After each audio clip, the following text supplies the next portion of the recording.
Settle होने की बात यही है कि टारगेट करो, एम आपका फिक्स होना चाहिए, वो डेविएट नहीं करना चाहिए।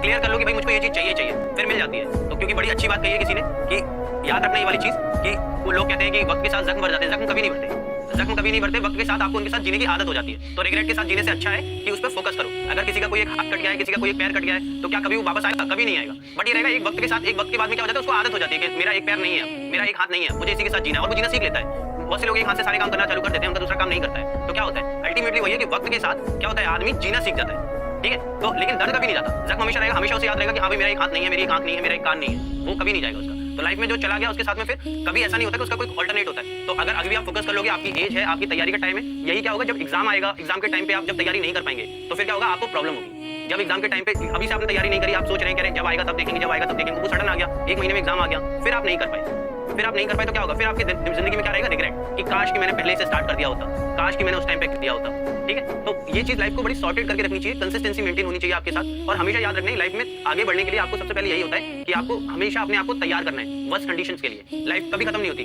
कहते हैं ना कि जिंदा है तो तकलीफ तो होगी ही, मर जाएंगे तो जलाने के बाद भी जलाने का दुख भी नहीं होता। ठीक है ना, तो मर जाओगे तो जलाने का पता भी नहीं चलेगा, जिंदा रहोगे तो तब तक तकलीफें आती रहेंगी। तो क्या करना है, अपने आप को टैकल करना सीखो कि प्रॉब्लम के साथ कैसे डील करनी है, चीजें कैसे करनी है, बाकी सारी चीजें ऑटोमेटिकली हो जाती हैं। जो हाथ में नहीं है उसके बारे में क्या सोचना, जो हाथ में है वो। और दुनिया का सबसे ईजी काम है पढ़ाई करना, इससे ईजी कुछ नहीं हो सकता। अगर भरोसा ना हो तो देख लेना कि कैसे खेतों में काम होता है, कैसे लेबर काम करती है, कैसे सारी चीजें काम करती है। अगर आप पढ़ाई भी नहीं कर पा रहे हो तो बड़ा दिक्कत है। ठीक है, चलिए फिर फटाफट कभी कभी आ जाते